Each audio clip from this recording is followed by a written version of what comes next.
un tema de para qué leer la Biblia. Y se acuerdan que empezamos con una cita, y así como los papás cuando se van de casa a veces nos dejan encargos, así el Señor nos dejó un encargo, y se acuerdan que leímos que el Señor nos dice: en lo que yo vengo, ocúpate de la lectura de las Escrituras. Y entonces, bueno, pues este mensaje se llama ¿para qué leer la Biblia?, pero es la segunda parte. Y vimos que la lectura de la Biblia está catalogada dentro de algo que se llama lectura de meditación. Y vimos un diagramita, no sé si está por ahí, donde vimos que la lectura de meditación es un proceso. Todo empieza con la lectura, luego memorizamos, luego meditamos, entonces creemos, la fe se activa, luego obedecemos o aplicamos la palabra de Dios, luego estudiamos o escudriñamos las Escrituras y aplicamos más allá de lo que habíamos obedecido inicialmente. Cada vez que nosotros hablamos de leer la Biblia, hablamos de todo este proceso, porque vimos que no solamente leemos la Biblia como se lee cualquier otro libro, que ya pues lo lees, lo acabas y ahí lo vuelves a poner en el librero y nunca más lo vuelves a tocar, sino que es una lectura. Este proceso se repite toda la vida que nosotros estamos leyendo la Escritura. Y vimos algunas razones para leer la Biblia.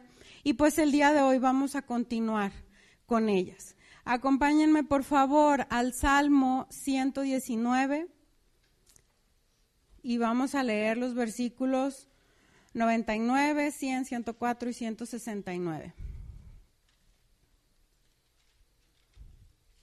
Yo lo voy a leer en la Reina Valera contemporánea. Dice el 99, entiendo más que mis maestros porque tus testimonios son mi meditación. El 100, comprendo mejor que los ancianos porque obedezco tus mandamientos. El 104, de tus mandamientos he adquirido inteligencia, por tanto he aborrecido todo camino de mentira. Y nos vamos hasta el 169 que dice, Señor, escucha mi clamor, dame entendimiento conforme a tu palabra. Y luego vamos a leer Proverbios 16:20 en la Reina Valera de 1960. Allá adelantito dice, el entendido en la palabra hallará el bien, y el que confía en Jehová es bienaventurado. Entonces, con estas citas nosotros podemos ver que leemos la Biblia para desarrollar entendimiento, inteligencia, discernimiento, perspicacia y prudencia.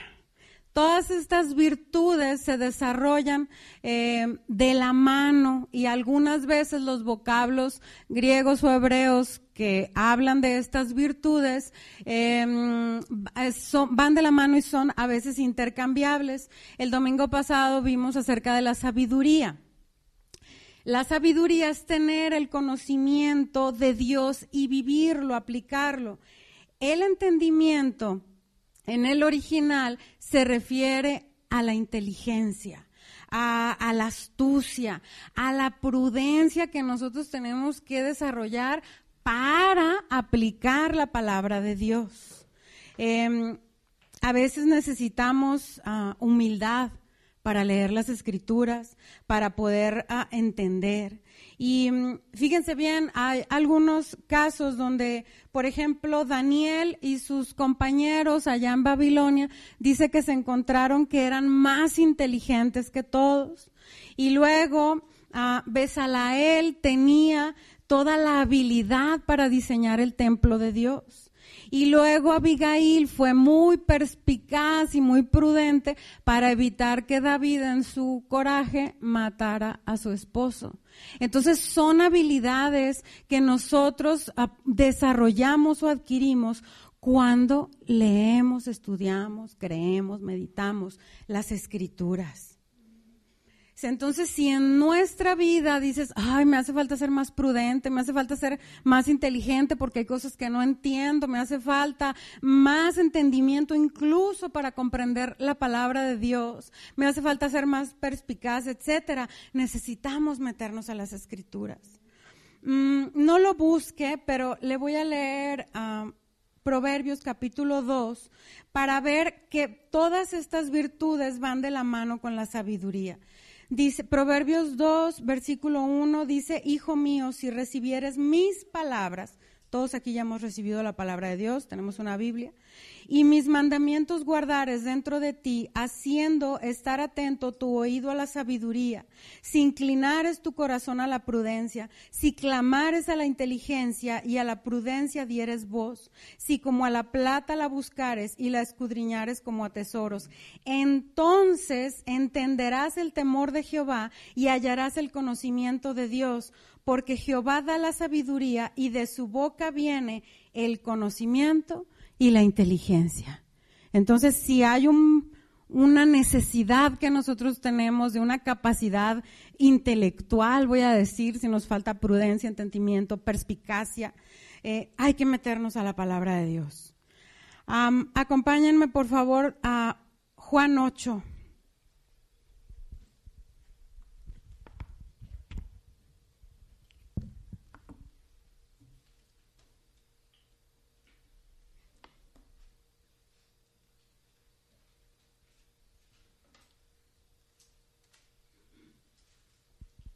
Y vemos en Juan 8, vamos a leer del 32 al 36, versículos muy populares, dice, y conoceréis la verdad, y la verdad los hará libres. Le respondieron, linaje de Abraham somos, y jamás hemos sido esclavos de nadie. ¿Cómo dices tú seréis libres? Jesús le respondió, de cierto os digo, que todo aquel que hace pecado, esclavo es del pecado. Y el esclavo no queda en la casa para siempre, el Hijo sí queda para siempre. Así que si el Hijo os libertare, seréis verdaderamente libres.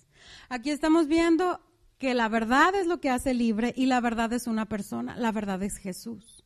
La verdad es el Verbo. La verdad y Jesús es exactamente lo mismo. Cuando Jesús dijo estas palabras, estaba hablando con gente que era simpatizante de él, que lo había seguido por un tiempo, pero no estaban completamente entregados al Señor. A mí me llama la atención que dice, jamás hemos sido esclavos de nadie. Y digo yo, pues, ¿y luego Egipto, y Asiria, y Babilonia, y los persas, y los griegos? En ese momento eran esclavos de los romanos, estaban sometidos por el Imperio Romano. Entonces ahí podríamos decir, pues hay que leer la Biblia para no decir tonterías, ¿no? Pero con esto de aquí vemos que leemos las Escrituras para ser libres. Porque cuando nosotros pasamos tiempo con Jesús, a través del estudio y de la meditación de la palabra, tenemos una libertad interna. No solo somos libres del pecado, porque dice la Biblia, o eres libre del pecado y esclavo de aquel que te justificó por amor, o al revés. Soy libre de que me justifiquen, pero soy esclavo del pecado. No más hay dos sopas, no hay término medio. Entonces aquí el Señor les está diciendo, si la verdad te liberta, vas a ser libre. Si el Hijo te da libertad, vas a ser libre. Y la libertad es como una sensación interna de descanso, de decir, ya no tengo deuda con el Señor, se me quita un peso de encima. Entonces leemos la Biblia para ser libres. Vamos a ir adelantito a Juan 15:5, por favor.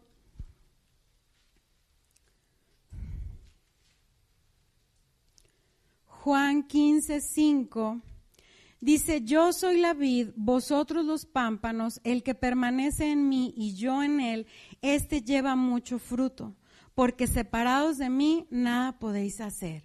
Con esta cita nosotros vemos que leemos la Biblia para madurar espiritualmente. Dar fruto es un símbolo de la madurez espiritual. ¿Por qué? Porque cuando empezamos a dar fruto quiere decir que estamos negándonos a nosotros mismos, que estamos leyendo la Escritura, que estamos pasando un tiempo en comunión con el Señor y el Señor nos va transformando, nos va cambiando, va haciendo la obra en nosotros. La madurez espiritual no es algo que nosotros podamos hacer en nuestras fuerzas, es el resultado de la comunión con el Señor. Y como vimos el domingo pasado que la mejor manera de tener comunión con el Señor es a través de las Escrituras. Mire, en el Salmo 1 es un salmo muy conocido. Lo vamos a leer en la traducción lenguaje actual, porque vimos también el domingo pasado que a veces cuando ya hemos leído mucho un versículo en la misma traducción, ya como que nos hacemos inmunes y ya como que ni le prestamos atención. Salmo 1, desde el versículo 1, Dios bendice a quienes no siguen malos consejos, ni andan en malas compañías, ni se juntan con los que se burlan de Dios. Dios bendice a quienes aman su palabra y alegres la estudian día y noche. A veces le decimos, Señor, ¿por qué no me bendices? Pues Dios bendice a quienes aman su palabra y alegres la estudian día y noche. Ya tienes ahí la respuesta. Son como árboles sembrados junto a los arroyos. Llegado el momento, dan mucho fruto y no se marchitan sus hojas. Todo lo que hacen les sale bien. Dice aquí que las personas que aman su palabra y que alegres la estudian día y noche, llegado el momento, dan mucho fruto. Entonces, por eso decimos que leer la Biblia nos ayuda a madurar espiritualmente. Vamos a regresar de nuevo, por favor, al Salmo 119.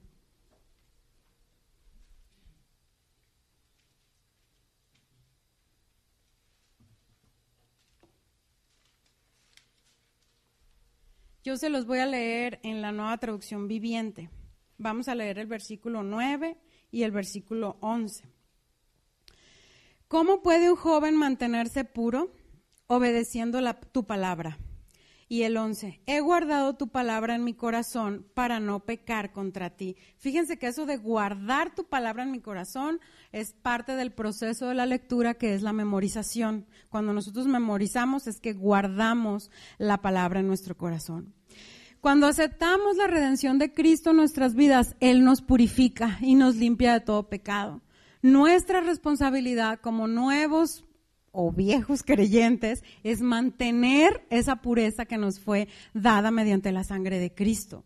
Y la única manera de hacerlo es apegados a la palabra de Dios, porque acabamos de leer aquí cómo puede un joven mantenerse puro obedeciendo tu palabra. Mire, este texto se dirige a los jóvenes porque normalmente los jovencitos pues no tienen todavía la experiencia suficiente, no están todavía en desarrollo. Pero ¿sabe qué? A cualquier edad nosotros necesitamos identificar el pecado y eliminarlo en nuestras vidas, a la edad que sea. Entonces, con este texto nosotros sabemos que leemos las Escrituras para identificar y eliminar el pecado de nuestras vidas. Un ejemplo muy sencillo es cuando, por ejemplo, yo leo en la Biblia que no es bueno que uno murmure o que ande en chisme. En Proverbios 11, por ejemplo, en Proverbios habla mucho de la murmuración. Entonces, cuando yo me descubro a mí misma quejándome, criticando o saboreándome algo que le voy a contar a otra persona, de X persona o de Y persona, entonces cuando yo he guardado la palabra en mi corazón, me cacho a mí misma y digo, estoy en pecado.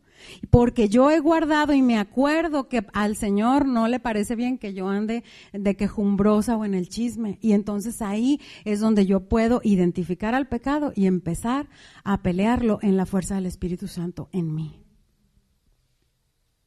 Entonces leemos la Biblia para identificar y eliminar al pecado.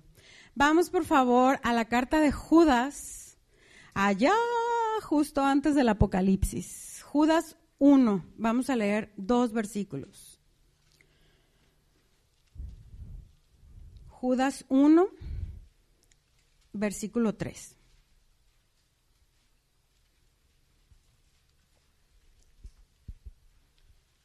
Allá, justo antes del Apocalipsis, es una carta muy, muy chiquita. Dice, amados, por la gran solicitud que tenía de escribiros acerca de nuestra común salvación, me ha sido necesario escribiros, exhortándolos que contendáis ardientemente por la fe que ha sido una vez dada a los santos, porque algunos hombres han entrado encubiertamente, los que desde antes habían sido destinados para esta condenación, hombres impíos que convierten en libertinaje la gracia de nuestro Dios y niegan a Dios, el único soberano, y a nuestro Señor Jesucristo. Entonces leemos las Escrituras para permanecer en la sana doctrina. ¿Qué es la sana doctrina? Es el evangelio de salvación que nos habla de que esta salvación es por gracia y no por obras. A través de la sangre de Jesús yo fui redimido de mi pasada manera de vivir. Es una doctrina que pone el énfasis en la soberanía y en la divinidad de Dios y al hombre como pecador necesitado de un Salvador.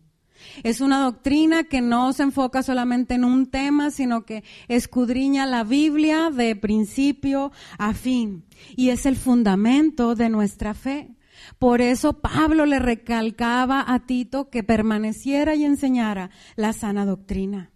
Pero fíjese aquí en el versículo 3 dice, te exhorto a que contendáis ardientemente por la fe. Para contender por la fe, por la sana doctrina, primero tenemos que conocerla. Entonces, ¿cómo vamos a permanecer en la sana doctrina si no la conocemos, si no la hemos leído?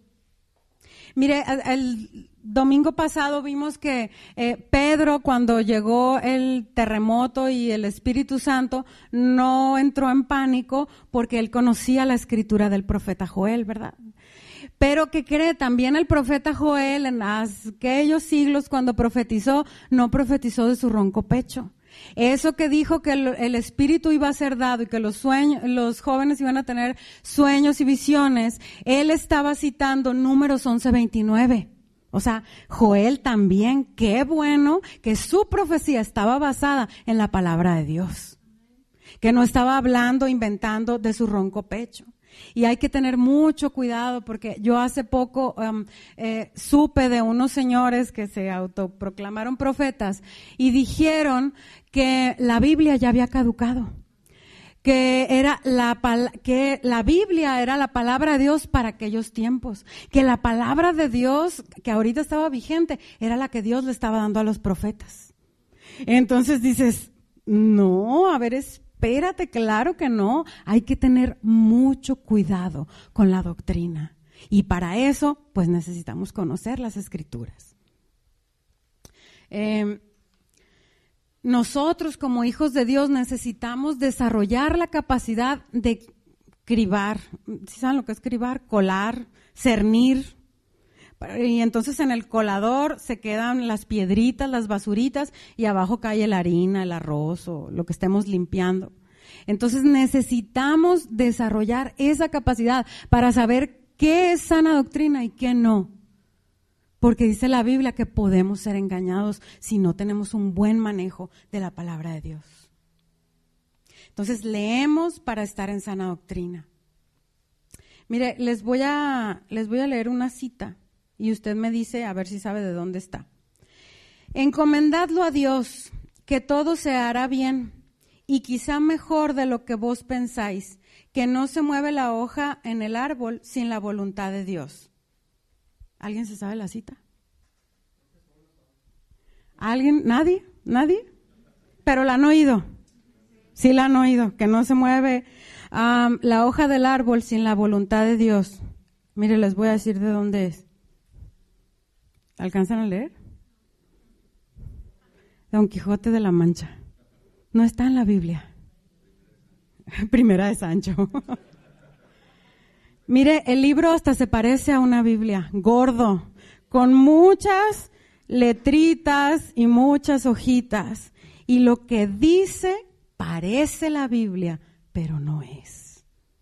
Entonces nosotros leemos la Biblia para distinguir el error, que es este libro, de la verdad, que es este otro libro, y defender la verdad. Acompáñame, por favor, a 1 Timoteo 3. Yo lo voy a leer en la traducción lenguaje actual. 1 Timoteo 3, 14 y 15. Dice, espero visitarte pronto, pero te escribo todo esto por si acaso no llego a tiempo. Así sabrás cómo debemos comportarnos los que pertenecemos a la iglesia, que es la familia del Dios vivo. La iglesia sostiene y defiende la verdad. En la Reina Valera dice que la iglesia es sostén y baluarte de la verdad. Pero en la Telea creo que nos queda más claro. La iglesia sostiene y defiende la verdad. Mire, C.S. Lewis, uno de los mejores autores cristianos del siglo XX, decía que era bien fácil engañar a las personas cuando la mentira se parece mucho a la verdad. Y lo acabamos de ver aquí con Don Quijote y Sancho Panza, que se parece a la verdad. Entonces él decía, ojo, porque hay muchas mentiras que se parecen mucho a la verdad, pero no dejan de ser mentiras. Y parte de nuestra labor como hijos de Dios es sostener y defender la verdad que Dios nos dejó aquí escritas. Es nuestro trabajo, pero de nuevo, ¿cómo la vamos a defender si no la conocemos a fondo? Mire, hace muchos años, en 1700 y cacho, había un filósofo que se llamaba Voltaire, y él era un escéptico que siempre le estaba diciendo a la gente, no, Dios no existe, Dios no existe, Dios no existe, Dios no existe, y la Biblia es el libro más absurdo y más bobo que se ha escrito y se ha mandado imprimir. Y entonces él decía, 100 años después de mi muerte ya no va a haber ni una Biblia ni nadie que crea en Dios. ¿Y qué cree? Él se murió en 1728. Y hasta la fecha hay Biblias, ¿cierto? Ahora hay más Biblias que nunca porque mucha gente tiene oportunidad de tenerla no solo en papel, sino de manera digital. Entonces la Biblia le ha dado la vuelta al mundo. Pero hay una parte de la historia de la muerte de Voltaire que a mí me gusta. Él murió en 1728.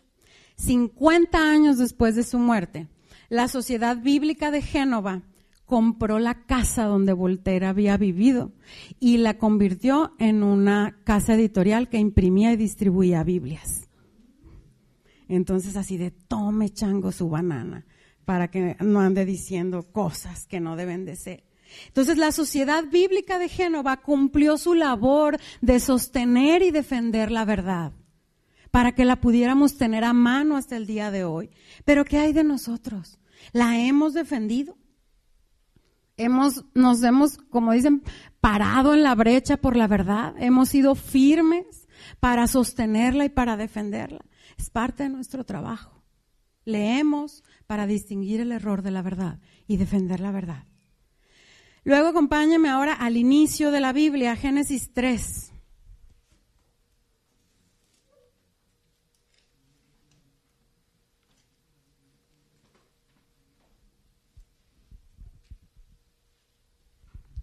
Génesis 3:1.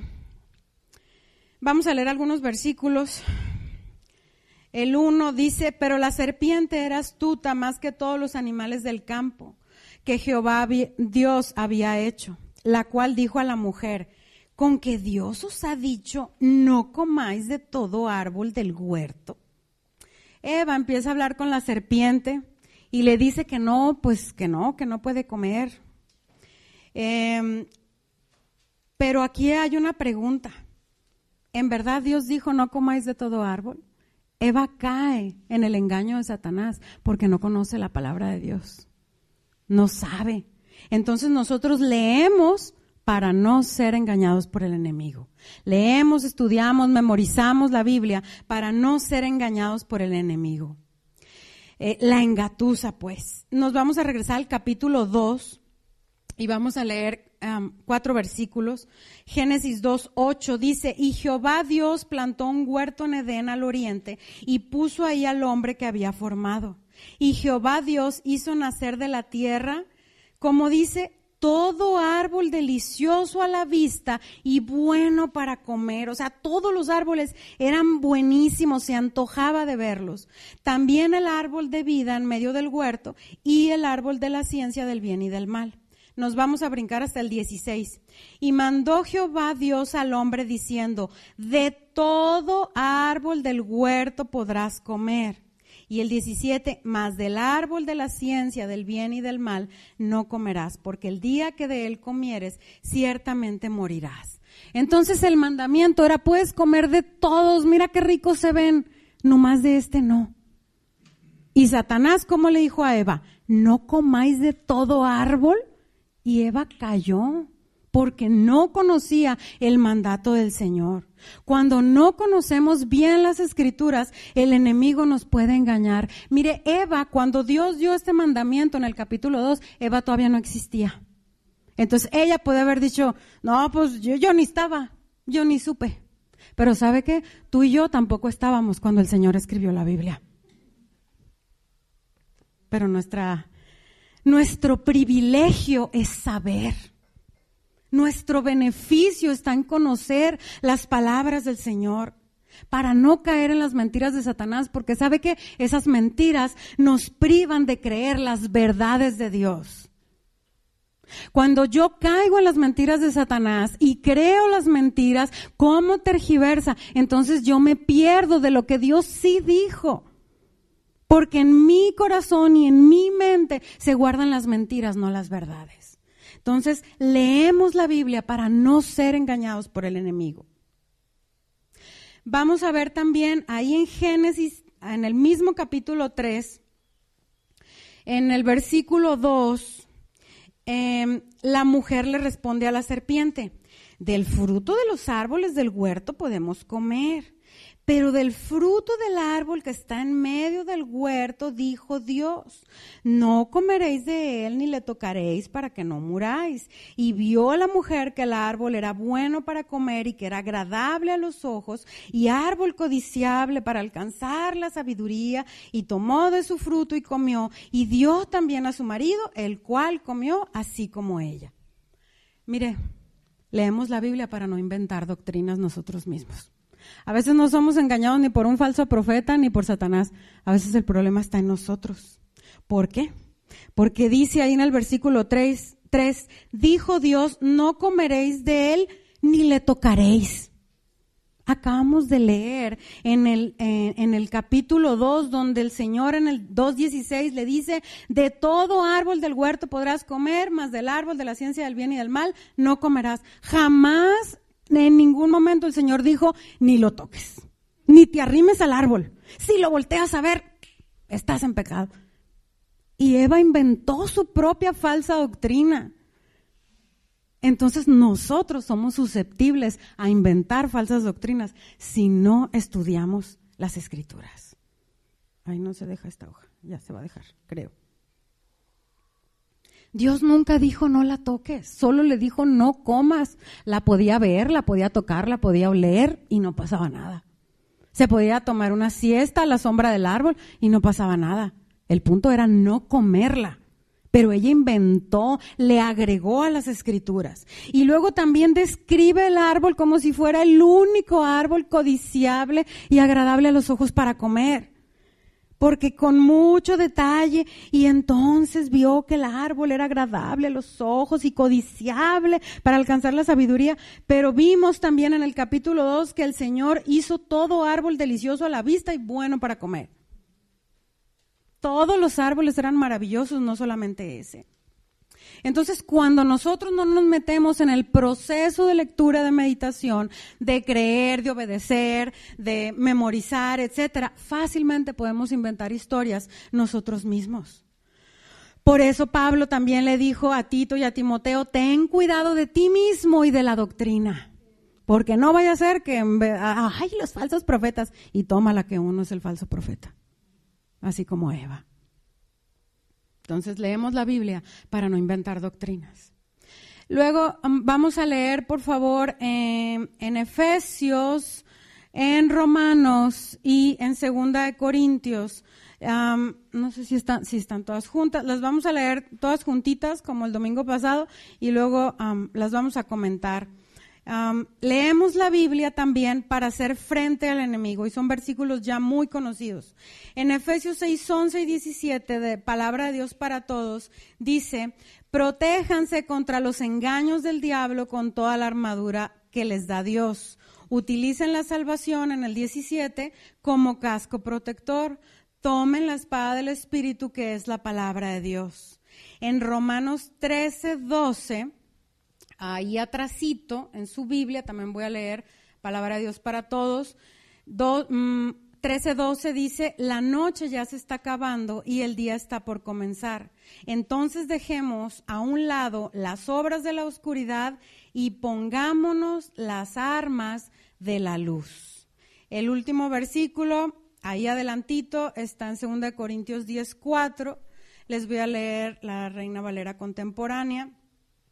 Dice: las armas con las que luchamos no son las de este mundo, sino las poderosas armas de Dios, capaces de destruir fortalezas.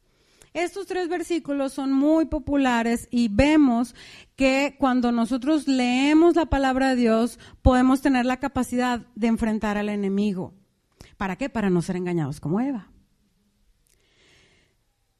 Necesitamos reconocer y vencer al enemigo, estando bien adiestrados en el uso de la palabra. Porque si no estamos bien adiestrados en el uso de la palabra, a veces ni siquiera lo vamos a poder identificar. Va a suceder que en vez de estar en guerra con el enemigo, andamos caminando junto con él, por el mismo camino. En vez de estar en una confrontación, estamos en una comunión. Entonces, necesitamos primero identificarlo para poder combatirlo. Esto es a través de la palabra de Dios. Necesitamos tener un buen manejo del enemigo. Y ya que estamos en este tema, vamos a ir a Mateo 26:41, por favor.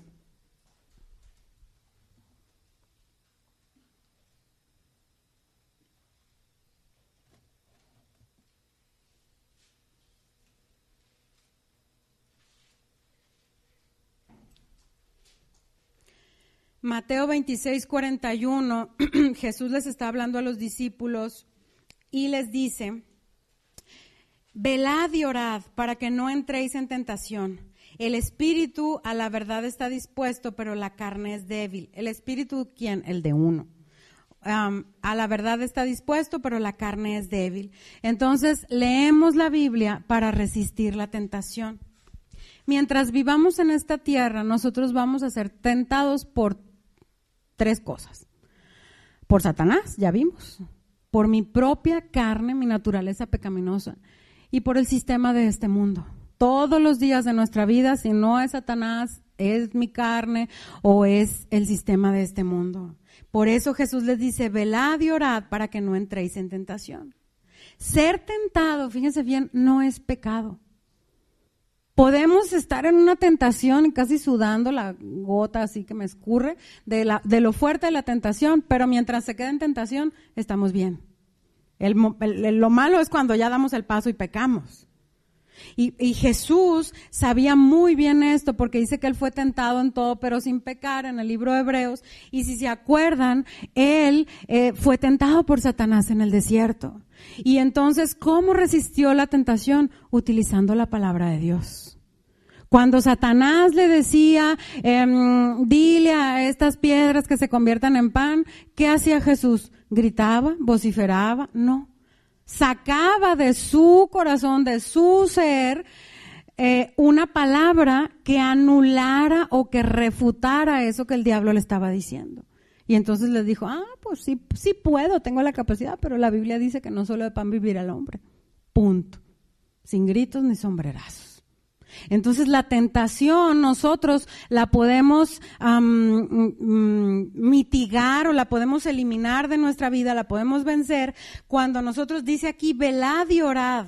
Velad y orad es parte del proceso de lectura, de meditación, porque ¿cómo vamos a velar y cómo vamos a orar? Pues haciéndolo a través de las Escrituras. Entonces, a través del dominio propio, que es velar, a través de la oración y a través de la Escritura, nosotros podemos frenar la tentación y decir: no necesito esto, porque la Biblia dice esto otro. Y punto. Nos fortalecemos. Entonces, es muy buena recomendación tener palabra memorizada para usarla en el momento crucial. Leemos la Biblia entonces para resistir la tentación. Luego acompáñame por favor a Colosenses 3:16.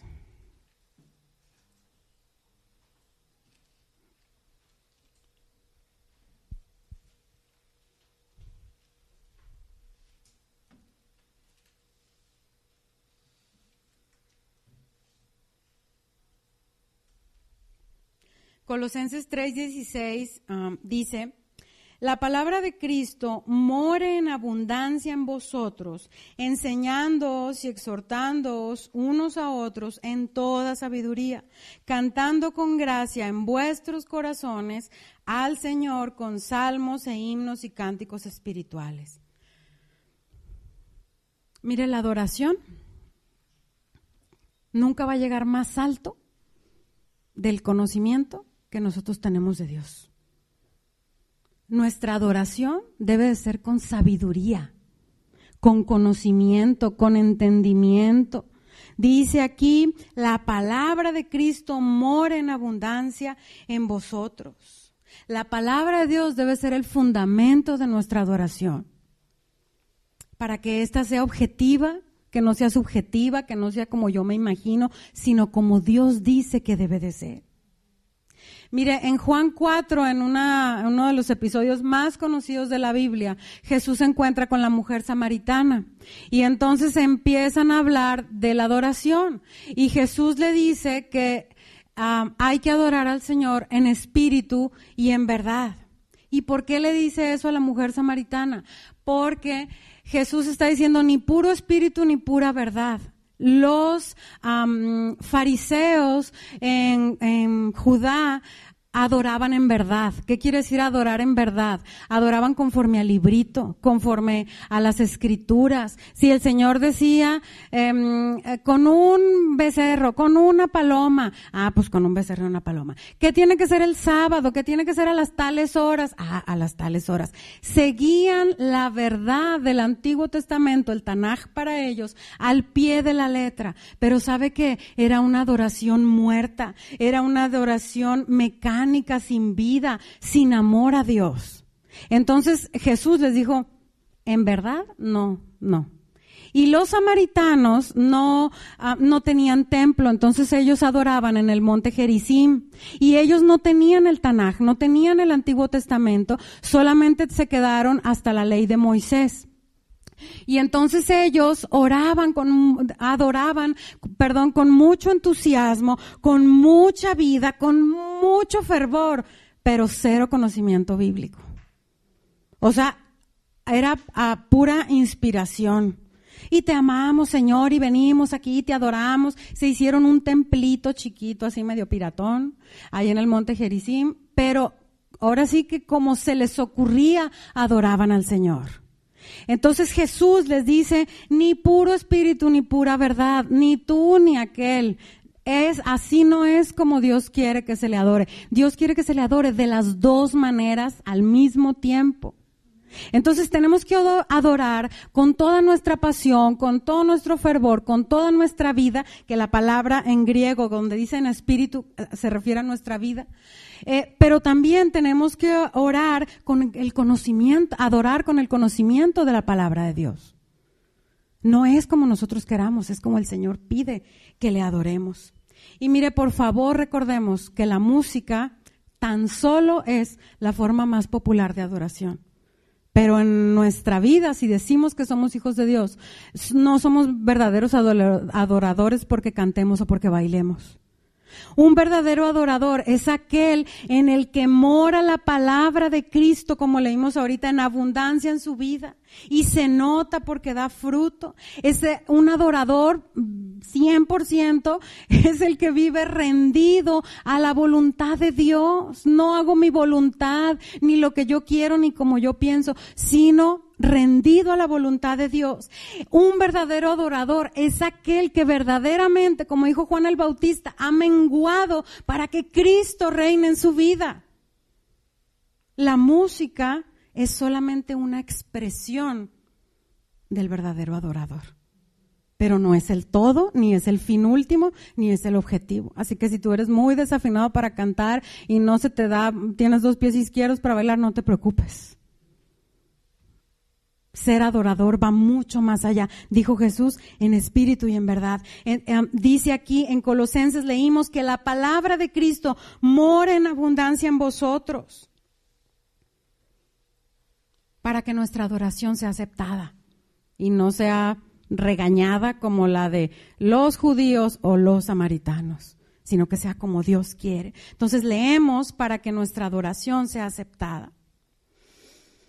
Vamos por favor al libro de Nehemías, allá cerca del principio. Nehemías 1.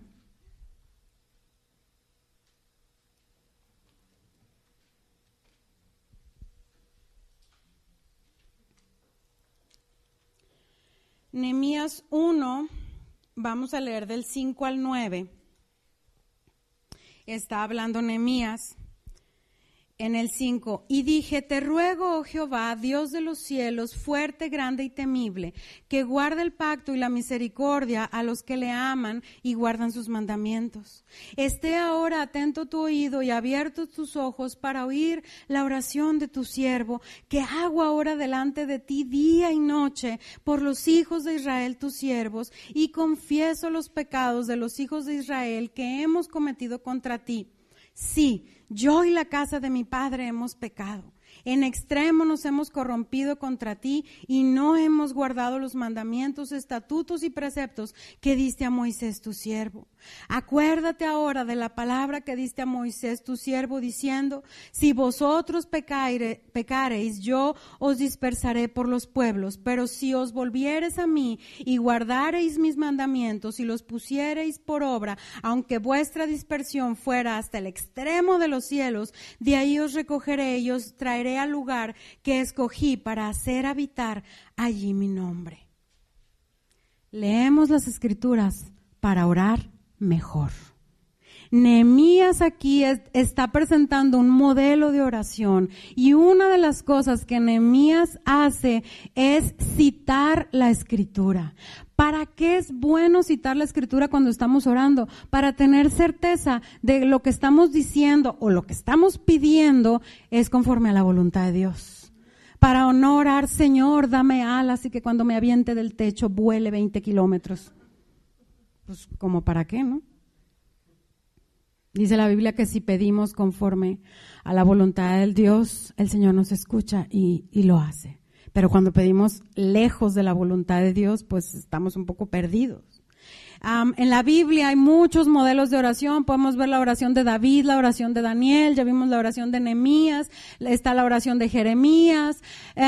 Pero lo importante aquí que nosotros necesitamos ver es que leemos la Biblia para orar mejor, para tener un momento más profundo, más significativo, más rico con el Señor. Y poder tener intimidad con Él y entonces verdaderamente tener una relación con Él como hijos suyos y para no orar cosas que no.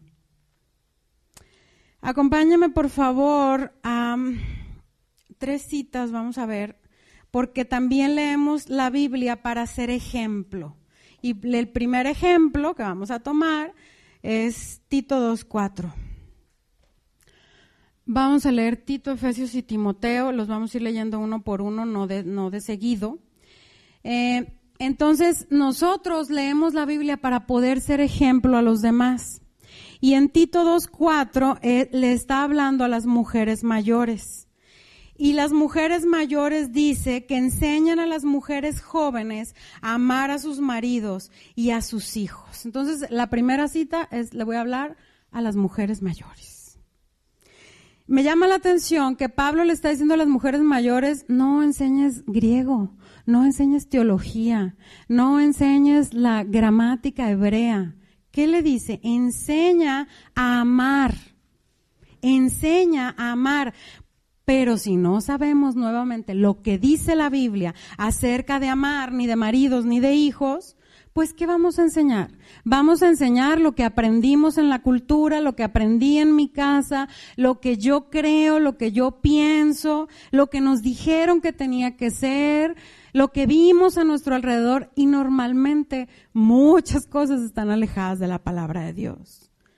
Entonces, para poder enseñar las mayores a las menores, pues tenemos que ver lo que dice la Biblia y rápidamente les voy a decir una de las maneras. Quiero cumplir mi trabajo como mujer mayor.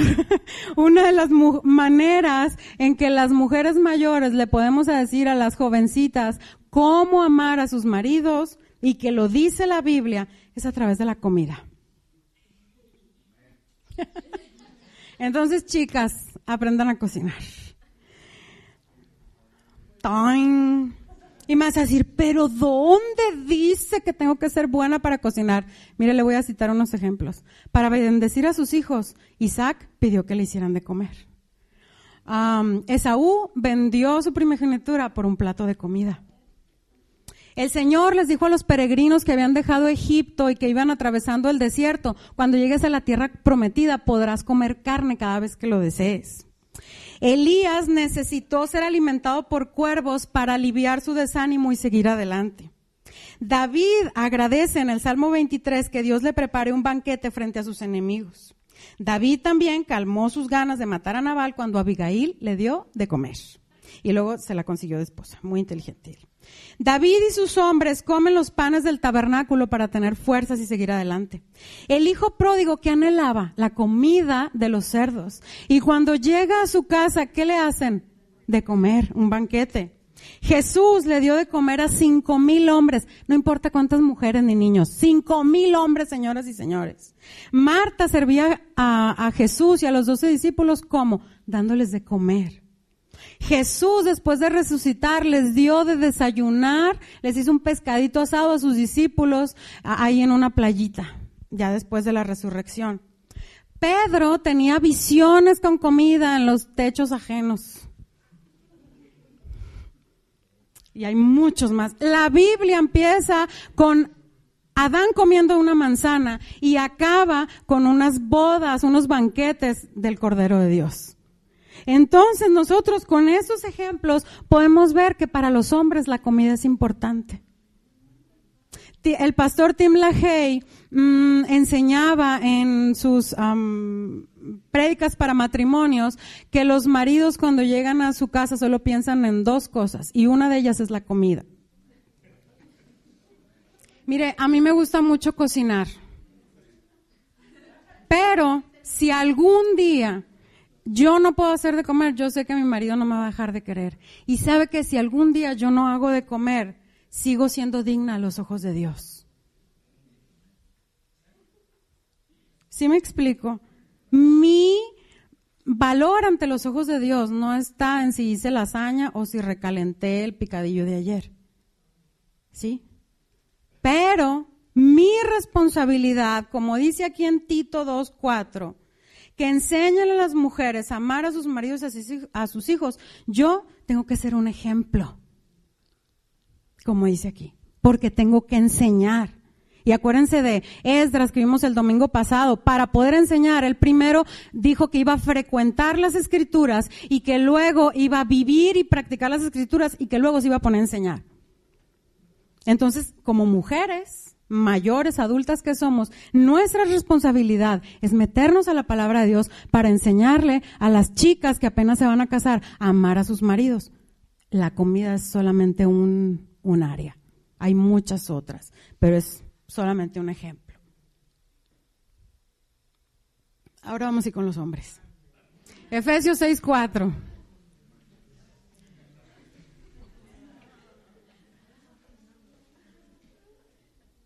¿Cómo voy a ser ejemplo si no conozco la escritura, verdad? Si no la escudriño, si no la medito, si no la estudio.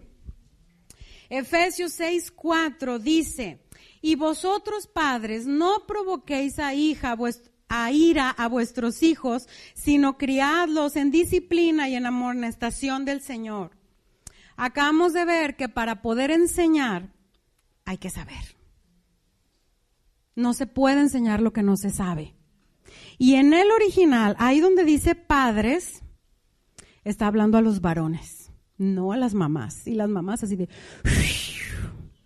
Está hablando a los varones. Porque el Señor dice que ser la cabeza de su casa significa tener la responsabilidad espiritual del crecimiento de sus hijos. Los varones no son la cabeza del hogar para ser dictadores, sino para ser los encargados de ese crecimiento espiritual.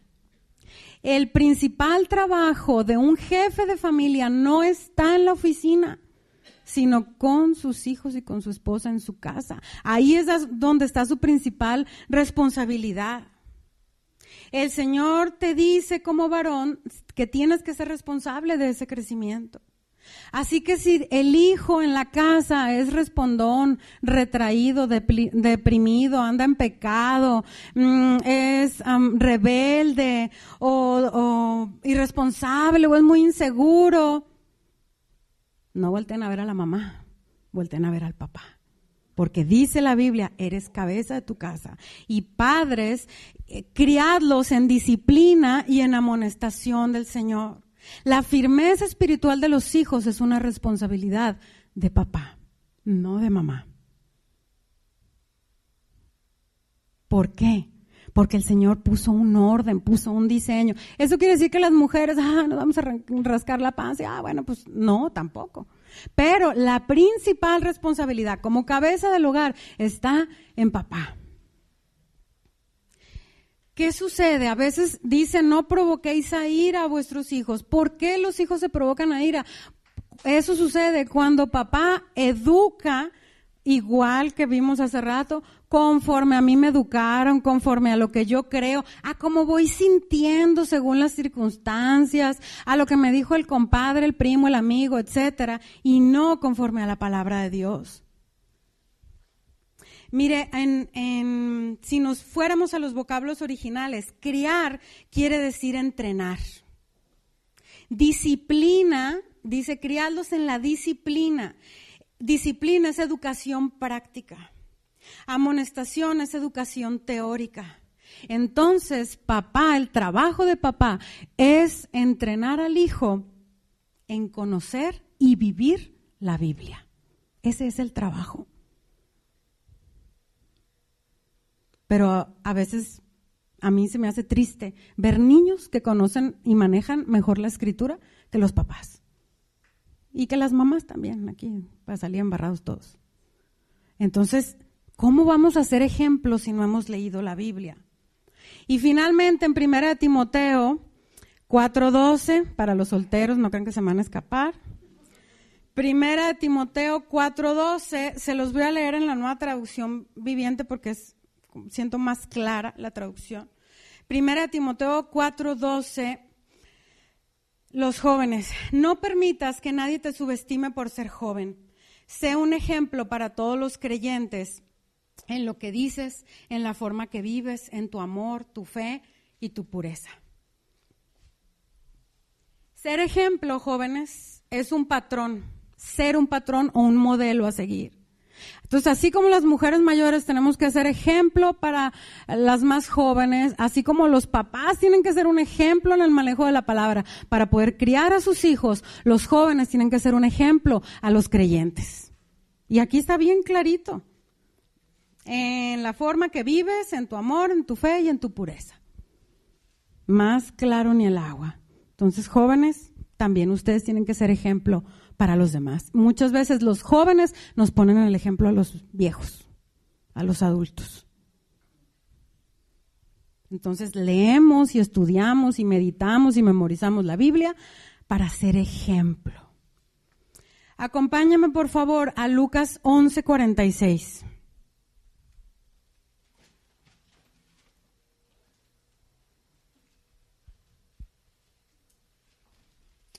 Lucas 11:46 dice, la voy a leer en la Nueva Traducción Viviente. Lucas 11:46, sí, dijo Jesús, ¿qué aflicción les espera también a ustedes, expertos en la ley religiosa?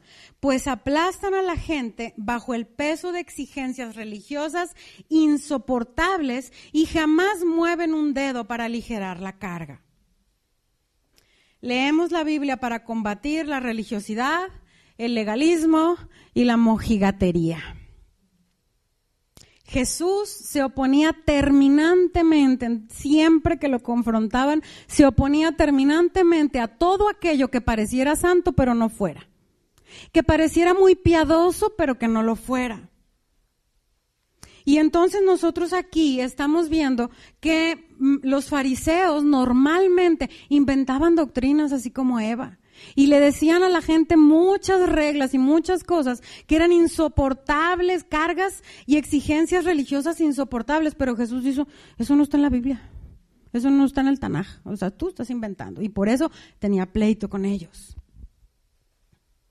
Muchas veces se dicen o se ponen reglas que parece, como lo de Sancho Panza y Don Quijote, que parece que son de Dios, pero en realidad no lo son. Y les voy a poner un ejemplo. Ejemplos para esto hay muchísimos, pero les voy a poner uno solo nada más. Los sobrenombres. ¿Son de Dios o son del diablo? ¿Se valen o no se valen? ¿Sí o no? ¿Qué dice la Biblia? Bueno. Así como vimos que a los hombres en la Biblia les gusta comer, la Biblia menciona 6 maneras en que una persona podía utilizar otro nombre. La primera de ellas es cuando el Señor le cambiaba el nombre a alguna de las personas que estaba en la Biblia. Y en la Biblia encontramos solamente a 4 personas que el Señor les cambia el nombre, los cuales son Abraham y Sara, y luego está Jacob, que después se llamó Israel, y luego está Simón, que Jesús le puso Cefas. La otra manera en que una persona podía usar otro nombre es porque tenía 2 nombres hebreos. ¿Quién aquí tiene 2 nombres? Bueno, pues en la Biblia también hay personas que tienen 2 nombres. El rey Salomón es uno de ellos. Salomón es el nombre que más conocemos, pero también se llamaba Jedidías. El rey Usías también se llamaba Azarías. Mateo también se llamaba Leví. Entonces podía usar un nombre o el otro. La otra razón por la que una persona podía llamarse de otro nombre es porque tenía un nombre hebreo y un nombre gentil o extranjero por la cultura dominante en esa época. Y entonces vemos que José, cuando estuvo en Egipto, allá se llamaba Safnat Panea en Egipto. Daniel era en hebreo y se llamaba Belsasar en caldeo. Y entonces esto se fue haciendo como una tradición de, bueno, pues ya, te voy a poner el nombre hebreo y el del que nos vaya conquistando. Entonces ya en las generaciones ya no se esperaban a que el nuevo rey les cambiara el nombre, sino que ya desde que nacían les ponían otro nombre. Y entonces vemos a Adasa en hebreo y Esther en persa. Y entonces muchos años después vemos a Saulo en hebreo y a Pablo en latín o por el Imperio Romano. Entonces la gente podía tener un nombre hebreo y un nombre que no fuera hebreo. Otra manera por la que las personas podían tener otro nombre era porque les había sucedido un evento significativo. Y entonces ahí empiezan los sobrenombres. Porque vemos que a Oseas, hijo de Nun, a Moisés se le hizo bien decirle Josué. Y entonces nosotros lo conocemos por Josué, porque a Moisés se le hizo bien.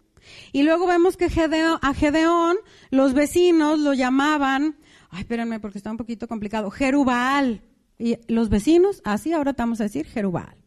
Y la misma Noemí dijo, ya no me digan Noemí, díganme Mara. Entonces ahí empiezan los sobrenombres. Luego la otra razón es que los sobrenombres podían ser una traducción del mismo texto. Entonces, Tomás, ¿cómo le decían también? Dídimo. Tomás es en hebreo y Dídimo es en griego. Y ambas quiere decir el gemelo. Si le decían gemelo es porque seguramente tenía un hermano gemelo. Pedro es en griego y Cefas es en arameo. Jesús es en griego y en hebreo es Josué. El mismo Jesús tenía un sobrenombre griego. Entonces vemos aquí que Jesús aceptaba esos sobrenombres, ni regañaba a Tomás, ni a Dídimo, ni a Pedro, a veces le decía Pedro y a veces le decía Cefas. Jesús no tenía problema con los sobrenombres, porque él mismo le podían decir Jesús o le podían decir Josué, dependiendo si estaban hablando en griego o si estaban hablando en hebreo. Es como aquí que a George no le decimos Jorge, le decimos George, en otro idioma, pero es lo mismo, sabemos que es él. Y la última razón por la cual podía alguien tener un sobrenombre es por un epíteto. ¿Qué es un epíteto? Es un sobrenombre descriptivo por su naturaleza. Y entonces vemos que a Simón, a uno de los apóstoles, le decían celote o cananista. Eso hablaba de su carácter celoso y fervoroso, normalmente por la Torá. Y celote es en griego y cananista es en hebreo, es lo mismo. Jesús se llamaba a sí mismo el Hijo del Hombre. A él solito se ponía un sobrenombre. Y no se molestaba si le llamaban Hijo de David o Cristo o Mesías. Jesús también usaba otro tipo de sobrenombres que se llaman sintagmas, que entre paréntesis es carrilla. ¿Cómo les decía Juan y Jacobo? Los hijos del trueno. ¿Por qué? Porque eran enojones, regañones y fáciles para juzgar. A Herodes le decía zorra y víboras a los fariseos y saduceos. Jesús usaba apodos y sobrenombres de distintas variedades. Obviamente nosotros no vamos a ir diciendo por ahí cara de papa, 4, o sea, no. ¿Por qué? Porque ahí tenemos un ánimo de herir y de ofender. Y entonces ahí ya estamos rompiendo lo que dice la palabra de Dios. Pero tampoco podemos ser religiosos, legalistas y mojigatos y decir ningún sobrenombre es bíblico. Porque hasta Jesús tenía sobrenombres y los usaba y los aplicaba. No podemos añadirle a la palabra de Dios cosas que no están, así como Eva. Entonces hay que leer la Biblia para no ser religiosos. ¿Sabes? La última. Ageo 1:12, ya con esta terminamos.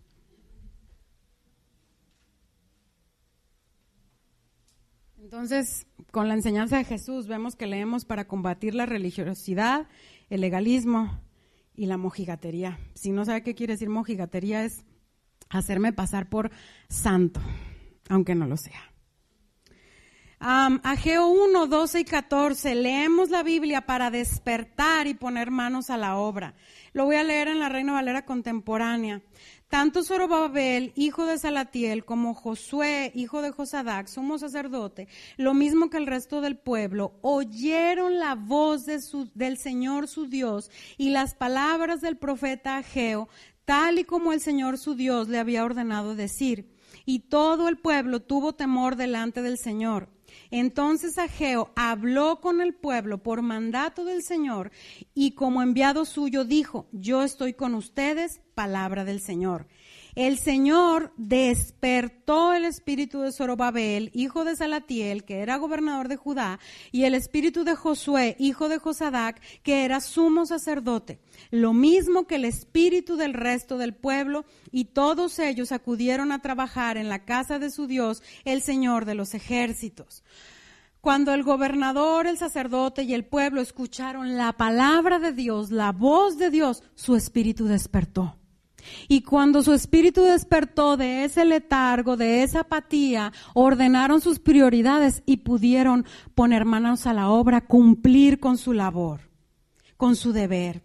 Entonces, si nosotros vemos que en nuestra vida hay alguna área que está dormida, apática, aletargada, estancada, que no da fruto, necesitamos ponernos en la palabra de Dios. Necesitamos que nuestro espíritu sea despertado con la voz de Dios, con la palabra de Dios, para que podamos cumplir con nuestro deber, así como el gobernador, el sacerdote y el pueblo de Dios. El Señor nos está diciendo que despertemos de nuestro letargo y que le demos a las Escrituras la importancia que tiene en nuestra vida. En el mensaje del domingo pasado y en este hemos visto muchas razones por las cuales leer la Biblia, pero sabe que se quedan muchas en el tintero, muchas, y van a seguir saliendo. ¿Por qué? Porque la obra que Dios hace en nosotros a través de la palabra de Dios no tiene fin, no se acaba. Entonces el Señor nos está invitando a que tengamos una relación estrecha con Él y que los conozcamos. ¿Se acuerdan de los primeros versículos que leímos? Es el que va a presumir de algo, presuma de conocerme y de entenderme, dice el Señor.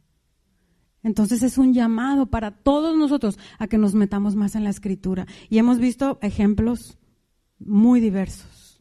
Entonces vamos a orar.